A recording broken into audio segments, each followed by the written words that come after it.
Hey guys, welcome to today's video on how to boost your energy to get that feeling of overwhelm of energy consistent through more mindfulness practices.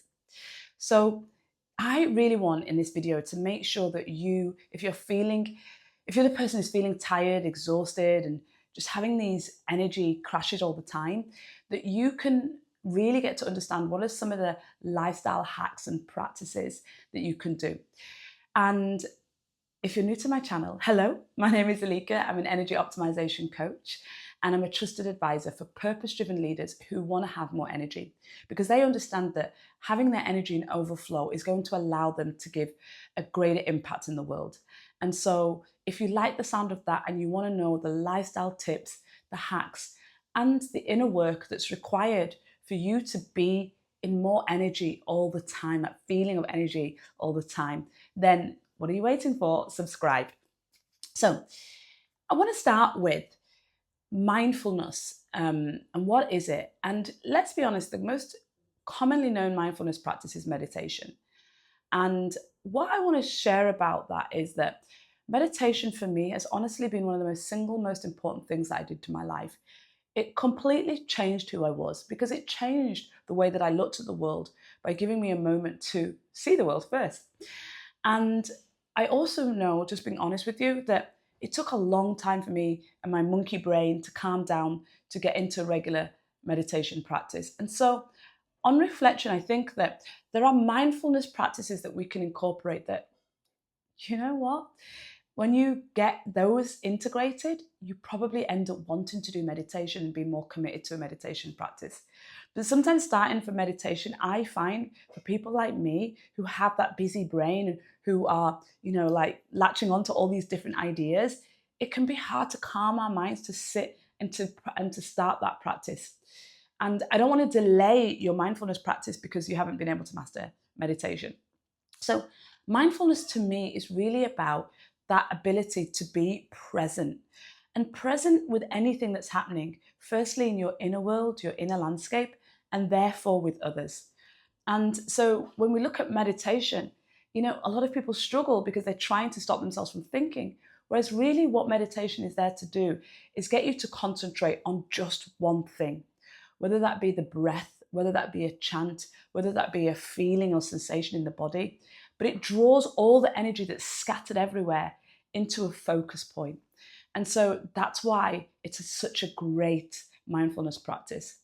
But mindfulness, like being able to be present and to draw your energy into focus, can be done in so many other ways. And so let's talk about some of the ways that this could be really good for you. And then we'll go into some of the things that I do. So I think one of the main benefits for me of mindfulness is when I show up to things, whether I'm in a conversation or I'm in an experience, I feel and experience more. So before meditation, things were just happening to me, just like a movie playing out, and I was just a participant. But now I feel like I'm always an active participant in it because I'm able to feel more of my senses, the sounds, the taste, the feeling, and the feeling maybe physically or emotionally. I just can tell that I'm more in an experience than watching an experience. And I think for people that are always exhausted, always stressed, suffering from anxiety, who are feeling this constant fatigue, immune system, like bad immune systems, always constantly being sick. A lot of that is because the signs that happen to you that lead up to that moment, you're not present for them. So you only realize once you're having that major symptom, because once you're sick, once you're already exhausted. But if you can catch that much earlier, then it's just so beautiful how it changes your life and makes you experience a higher quality of life. And so when we look at, mindfulness, there are so many scientific studies now, thanks to the take-up of meditation, that have studied the brain and what happens to literally someone's brain gets larger when they look at the prefrontal cortex of the brain, the hippocampus of the brain. Actually, you know what's just really beautiful? It's just the parts of the brain that light up. It looks very different to people that have a regular mindfulness practice, and it looks healthier. So without going into the details of what, the sciences of the brain, you can improve your brain health, which means you can improve your decision making, your memory, your cognitive ability, that sharpness that you need, you can improve all of this by, incorporating mindfulness practices. And then the other thing that we noticed is that through a lot of psychology studies, people that are able to regulate their emotions well, that have a higher level of emotional intelligence, they have more empathy, more compassion with others. Mindfulness is one of the habits that they've created that allows more of that. And that makes sense to me, because if emotions are energy in motion, you've got to be able to feel that energy moving. You've got to be able to feel that there's a shift in how you felt then to how you feel now, and connect the dots with what's making you feel that way. And so when we do mindfulness, it allows a lot more emotional intelligence, because there's much more of a presence to the spectrum of our emotions and the shifts in how we feel. So let's go into what I think are some of the beautiful ways that I create more mindfulness in my day. I think what I'm going to do is I'm going to go through a typical day and the things that happen in a day where I can see that I'm really focused on mindfulness. So the first thing would be how I start the day. Now, I'm lucky enough to, at this moment in time, be able to plant my feet into soil under it's a fig tree, under a big fig tree in the morning. And I do that whilst drinking a large glass of warm water and lemon. And I actually put my feet into a certain position where I can feel all my energy centers of my body. So my crown, through to my pineal gland, and through to my throat, to my heart, to my womb center, and to my root chakra, where all of those are linear and are grounded, and my feet are spread and planted to like a tree root planted into the soil, and allowing my body to feel very grounded and rooted. And as I drink my water, I just, for the first few moments of my morning, as I'm drinking that water, I just imagine myself as that tree next to the big tree that I'm standing next to, and my feet really pulling up all of the energy from the earth center, and also releasing anything that doesn't. And I do that until I finish my water. And it's just such a beautiful practice.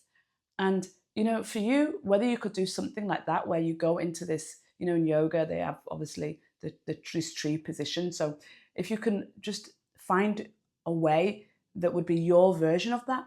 I mean, honestly, it could even be brushing your teeth and planting your feet into that and mimicking that tree position, and really feeling all of the parts of your foot planted. So not just your heel, but the outside layer of your foot, your toes spread, and just feeling the energy ground and really ground into the crown chakra, that lower chakra. Like really feel that planted down, like energetically feel it as if it's like spread and going into the ground. So that is how I start the morning, and that would be my first mindfulness practice. I then tend to pray, and I believe that prayer for me is another beautiful way of mindfulness. So what it does is it really anchors me into my life and the things that I want to receive and the things that I'm happy with. So when I pray, I tend to express gratitude first. And I tend to do that through the things that I'm grateful in my personal life, the things that I'm grateful in the work that I do, the purpose that I have in the world, and the things that I'm grateful for myself. But from going through those, I'm always able then to think about areas of improvement. I mean, I know you guys, if you're watching me, you also have that high achiever streak. So it also brings to mind for me things that I want to get support in, want to, I have desires that I want to have guidance in. And I start asking in my prayers for that guidance, that clarity, whatever it is I need in those areas. And that connection for me to a greater good, whether to God is, which is how I see it, the universe, the creator, however you describe it, but to the fact that something outside of me is a co-creation of what I'm trying to do in this world. And that really, for me, is a very mindfulness practice. Then I would say sometimes I just sit from there and go into a meditation. Then what I tend to do, especially after I've drunk about a litre of water, which I usually have at this point, I will tend to just sit and do breath work when I go to the toilet. I found that for me, when I go to the toilet, doing breath work, it actually helps me to fully eliminate my digestive system, or anything that feels like it's stuck in my bowels, should I say.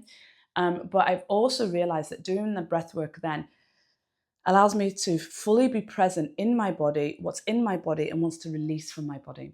And so the breath work that I've done, I think I've done another video on this, I'll have to check that one, is 4-7-8. So look for that in the videos, the breath work. And that breath work, just to quickly go through it, is I breathe in for 4 seconds, hold for 7 seconds, and breathe out to the count of 8 I do that for a count of 5. I actually started with 3, then 4, now I'm up to 5.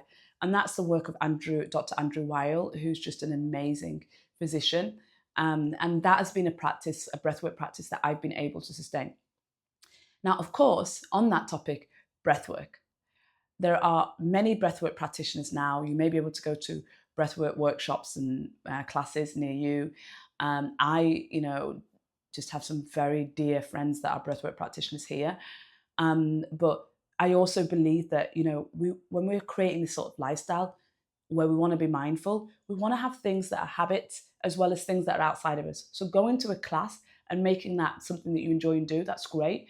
But I think it's very important to ask yourself when you're creating these habits, is this thing that I could do anywhere, any place, like the convenience of it? Because that's what really, for me, I think has helped me to make this a lifestyle, rather than, if I have to go to that class and then sometimes I can't go to that class, clearly that's not always sustainable. So you can imagine just doing the 4-7-8 in the mornings, that's been something. And I do like to do that some evenings, especially if it's an evening where I've been on the computer or on my phone late, or watching TV, and I think that I might have problems sleeping as a result of all the stimulants that I've had after the sun sets. So that's that. So that's kind of really, I would say, most of my morning. Then what I would say, and I still think I have a long way to go to this, is mindfulness around eating.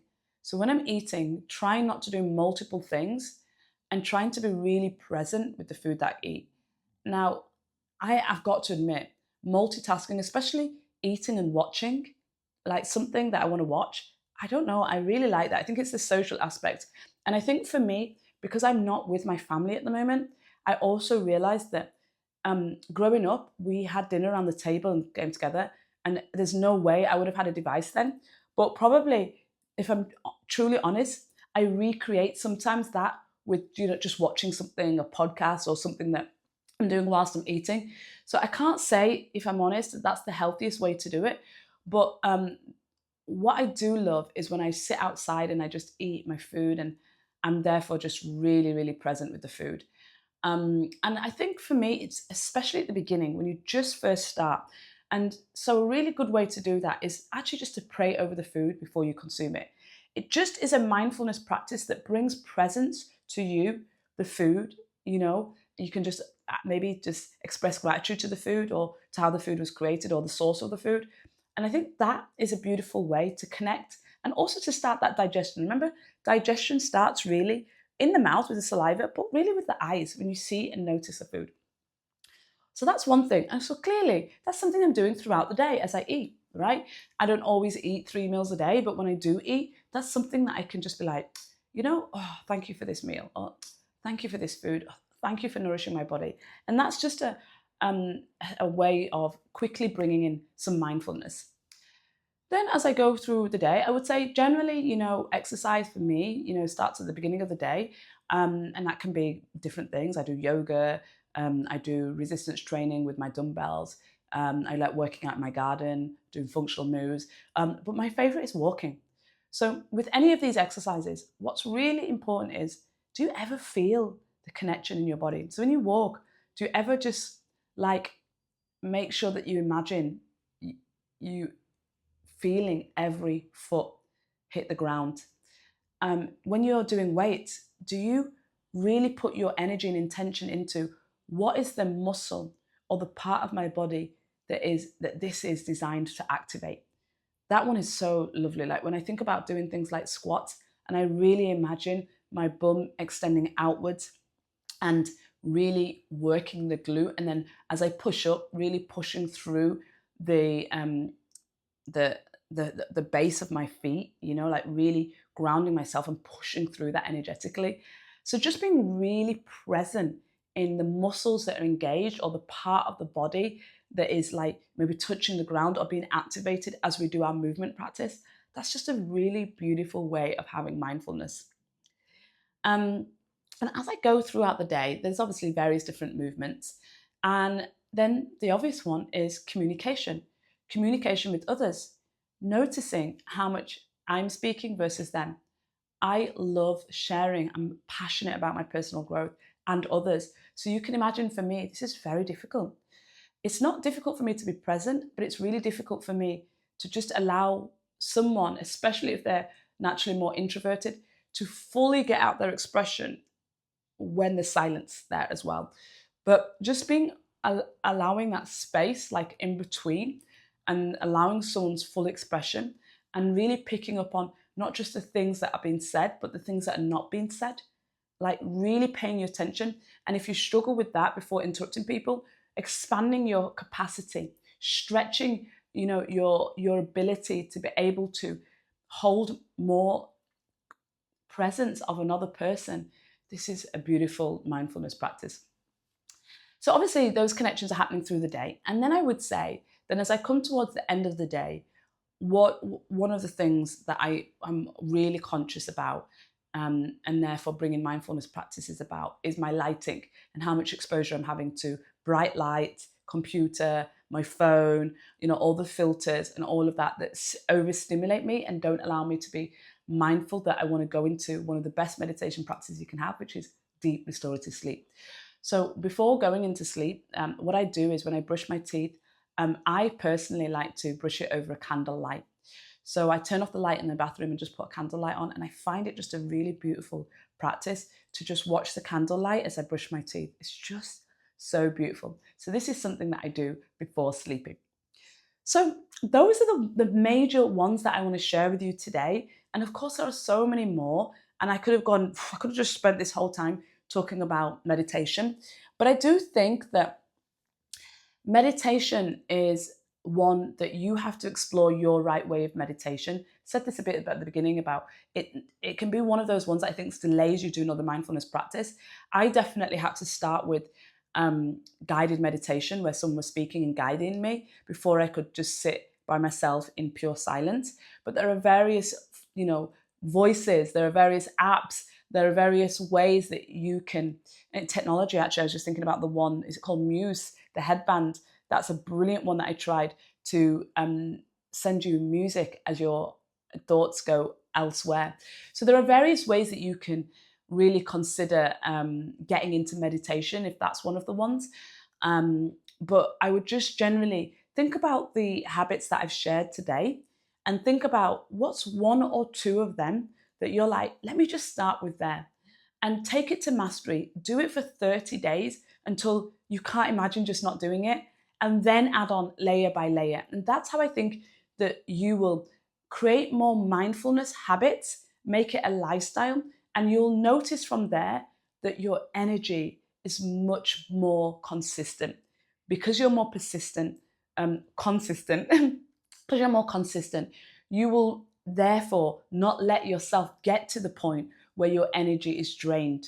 And of course, outside of these habits, you know, you're going to find that all the different areas of your life, like the food that you eat, the people that you surround yourself with, the type of exercise that you do, you know, your desire for sleep, you're going to want to do much more work in those areas and be a lot more on top of those, because when you're doing these mindfulness practices, you'll notice more about those things that really give you energy versus take your energy away. So I hope that you've enjoyed this video as much as I have sharing it with you. If you do, please help more people see it and to also improve their energy by giving it a like.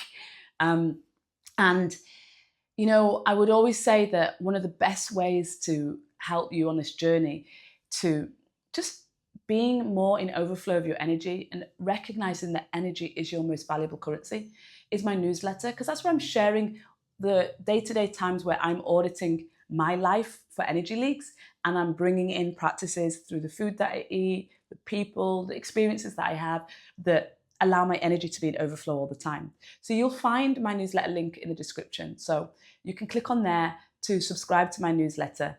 And I hope that you've enjoyed the video, and I'll see you in the next one. Take care.